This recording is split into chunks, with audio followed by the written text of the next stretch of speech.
ভাইয়া এই নাও আমার রেজাল্ট। তোর রেজাল্ট দিয়েছে? ইংলিশে 80? হ্যাঁ। ম্যাথে 80? হ্যাঁ। বাংলাতে 90? হ্যাঁ হ্যাঁ। শাবাশ ভাইয়া আমি এত ভালো রেজাল্ট করেছি, আমি ভাবছি বড় একজন ইঞ্জিনিয়ার হব আর তোমাদের নাম উজ্জ্বল করে দেব। এই না হলে আমার গুড ব্রাদার।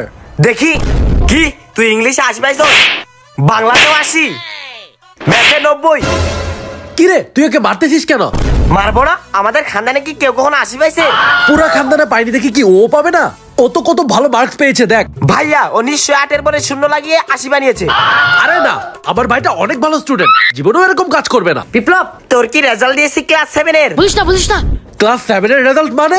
তুই লালনের সাথে ক্লাস 8 এ পড়স না? আরে ভাইয়া ও তো কতবারই ফেল করেছে, আমি তো ক্লাস 9 এ উঠে গেছি। ভাইয়া বলছিলাম না ও 8 এর পরে নিশ্চয়ই শূন্য লাগাইছে। ও তো 8 এর পরে না, শূন্য নাকি 8 লাগাইছে। তার মানে তুই 0 পেয়ে ফেল করেছিস? এক্ষুনি যা পড়তে বসবি যা। বিপ্লব জানা একটু আমার জন্য পানি নিয়ে আয়। ভাইয়া দেখতে পাচ্ছ না আমার হাতটা কেটে গেছে, তুমি গিয়ে পানি খাও। কই দেখি। ওহো, হাতটা তো অনেকখানি কেটে গিয়েছে। আচ্ছা ঠিক আছে, আমি তাহলে গিয়ে পানি খাচ্ছি। মনে হচ্ছে অনেকখানি কেটে গেছে। আরে আমি তো ড্রেসই চেঞ্জ করিনি। বিপ্লবকে বলি, এই বিপ্লব। জি ভাইয়া। আরে আমার ড্রেসটাকে রোদে শুকাতে দিছি, জানা একটু নিয়ে আয়। ভাই আমার হাত তো কেটে গেছে, আমি কিভাবে কাজ করব? ও আচ্ছা আচ্ছা ঠিক আছে, আমি যাচ্ছি তাহলে। আরে কত রক্ত পড়তেছে। আচ্ছা তুই নিজের যত্ন নে তাহলে। আচ্ছা। 3 দিন পর। এই বিপ্লব আমার ল্যাপটপটা ওখান থেকে দে তো। আরে ভাইয়া দেখছো না আমার হাতটা এখনো ভালো হয়নি। ও আচ্ছা হ্যাঁ, তোর হাত তো এখনো ভালো হয়নি। আচ্ছা সমস্যা নাই। আরে বাম হাতে কিভাবে এলো? আমার তো ডান হাতে হাত কেটেছে। তাড়াতাড়ি বাম হাত থেকে খুলে ডান হাতে লাগিয়ে নি, ভাইয়া যাতে না দেখতে পারে। মনে হচ্ছে ওর বাম হাতে আমি ব্যান্ডেজ দেখলাম, দেখি তো ভালো করে। এখন তো আবার ঠিকই আছে, কেটেছে ডান হাতে, দেখলাম বাম হাতে, কিন্তু আবার দেখতেছি ডান হাতে। নিশ্চয়ই একটা ঘাবলা আছে। তোর চালাকিটা আজকে আমি বের করেই ছাড়বো, দেখাবো মজা আজকে। বিপ্লব তোর না হাতে সমস্যা হয়েছে, আমাকে একটু দেখা। হ্যাঁ ভাইয়া এই যে দেখো। দেখি তোর ব্যান্ডেজটা। ব্যান্ডেজের মধ্যে শুধু শুধু রং লাগিয়েছিস। দেখি তোর হাত, দেখি তোর হাতে কি কোনো সমস্যা আছে? তুই আমার সাথে বাহানা করতেছিলি যাতে তোকে কাজ না করতে হয়, তাই না? ধরা খেয়ে গেলাম রে। তোকে দিয়ে আমি কাজ করাচ্ছি, দাঁড়া। ভাইয়া সরি আমার জন্য কাজ না করতে হয়, এই জন্য আমি এই বাহানাটা করেছি, আমাকে মাফ করে দাও ভাইয়া। আমার সাথে বাহানা, তাই না? ব্যান্ডেজের মধ্যে রং লাগিয়ে আমাকে বোকা বানাবি, তাই না? ভাইয়া আর কোনোদিন এরকম করবো না। এখন থেকে তোকে দিয়ে সব কাজ করাবো। এই জেদনি। কি হয়েছে ভাইয়া?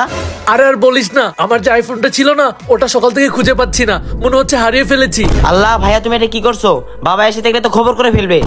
হ্যাঁ সেটাই তো, এখন আমি কি করব বুঝতে পারছি না। ভাইয়া একটা আইডিয়া খুঁজে পাইছি।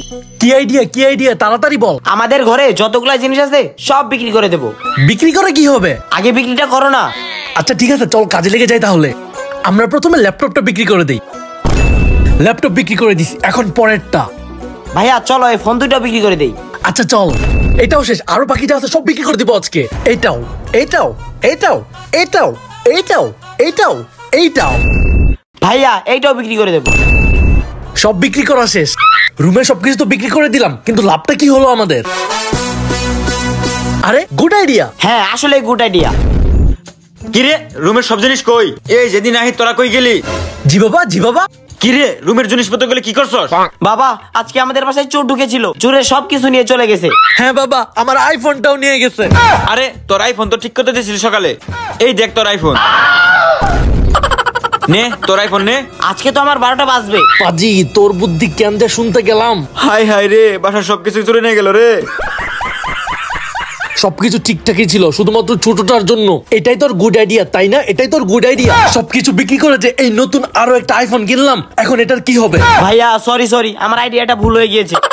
ছোট ভাইয়ের আইডিয়া যা ছিল। ভাইয়া সবকিছু বিক্রি করে দিয়ে বিক্রির টাকা দিয়ে আমরা নতুন আরো একটা আইফোন কিনবো, তারপর বাবাকে দেখাবো, তারপর বলবো বাসায় যা কিছু ছিল সব চুরি হয়ে গিয়েছে। গুড আইডিয়া, এটাই করা লাগবে। আইডিয়াটা কাজে দিবেই। তোর এই বাজে আইডিয়ার জন্য আজকে সবকিছু হারাতে হলো। আজকে তোকে আমি মেরেই ফেলবো। ভাইয়া মাফ করে দাও, ভাইয়া মাফ করে দাও। ভাইয়া আমাকে 5000 টাকা দাও। 5000 টাকা? 5000 টাকাতে তুই কি করবি? দাও না ভাইয়া, আমার একটু দরকার আছে। এরকম টাকা পয়সা চিন্তা বাদ দিয়ে যা পড়তে বস, আমি অফিসে যাচ্ছি। কিরে কি হয়েছে? ভাইয়ের কাছে 5000 টাকা চেয়েছিলাম, ভাইয়া টাকা দেয়। আমিও ভাইয়ের কাছে 5000 টাকা চেয়েছিলাম, আমাকেও টাকা দেয়নি। টাকা নেওয়ার জন্য একটা ব্যবস্থা করতে হবে। আইডিয়া পেয়ে গিয়েছি। এই জেদনি বিপ্লব, কিরে তোরা এমন মনমরা হয়ে বসে আছিস কেন? কিরে তোরা দুজন কি আমার প্রতি অনেক মন খারাপ করেছিস? আরে কি করেছিস সেটা তো বল। বুঝলাম না কি হয়েছে ওদের। ও আচ্ছা আচ্ছা শোন, তোরা না সকালবেলা আমার কাছে টাকা চেয়েছিলি 5,000। এই নে তোর 5,000 টাকা, আর এই নে তোর 5,000 টাকা। আচ্ছা আমার একটা কল আসছে, তোরা থাক। হ্যাঁ আরে কিছু না, অফিস থেকে আসার পরে দেখি দুই ভাই মনমরা হয়ে বসে আছে। চালাকি করে টাকাটা হাতিয়ে নিলাম। এই দেখছিস আমার আইডিয়াটা কাজে দিয়েছে। হ্যাঁ ভাইয়া, খুব ভালো আইডিয়া দিয়েছিলা। কি এমন আইডিয়া ছিল তোদের? আজকে মজা দেখাবো। এমন আইডিয়াটা আবার করতে হবে। আইডিয়া করে আমার থেকে টাকা নেওয়া? আইডিয়া পেয়ে গিয়েছি।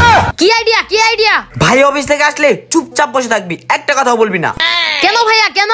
ভাইয়া এসে দেখবে আমরা রাগ করে বসে আছি, তারপরে এমনি এমনি টাকা দিয়ে দিবে। হ্যাঁ ভাইয়া, তোমার এই আইডিয়ার জন্য আজকে আমরা টাকাটা পেলাম।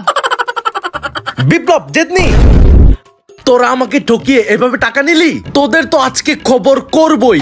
আজকে তোদের আর রক্ষা নেই। ভাইয়া ভাইয়া চলো। কোথায়? কেন আমরা সবাই মিলে কক্সবাজার যাচ্ছি না?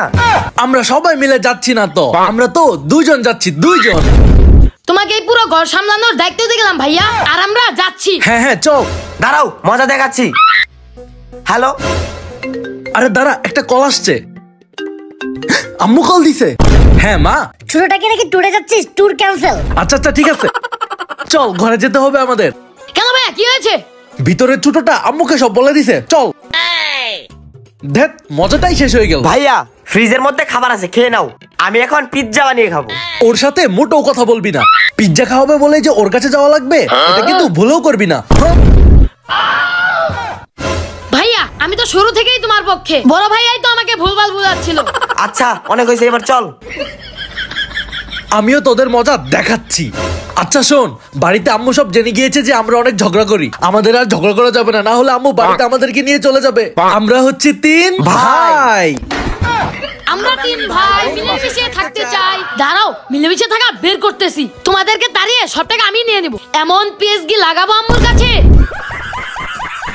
হ্যালো আম্মু, বড় দুই ভাই অনেক ঝগড়া করে, আমাকে পড়তেও দেয় না। ওদের জন্য আমি থাকতে পারি না। আমি তো এখন বড় হয়েছি, ওদেরকে গ্রামে নিয়ে চলে যাও, আমি একাই থাকতে পারবো। পাজির বাচ্চা, চুরি করে ফোন দিয়ে আম্মুকে বিচার দিচ্ছিস।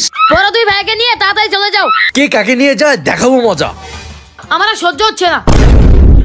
যত সব নষ্টের গোড়া তাহলে তুই, তাই না? ভাইয়া ধরো ওকে। চল চল, এখন আমরাই পিৎজা বানিয়ে খাবো। আমিও খাবো।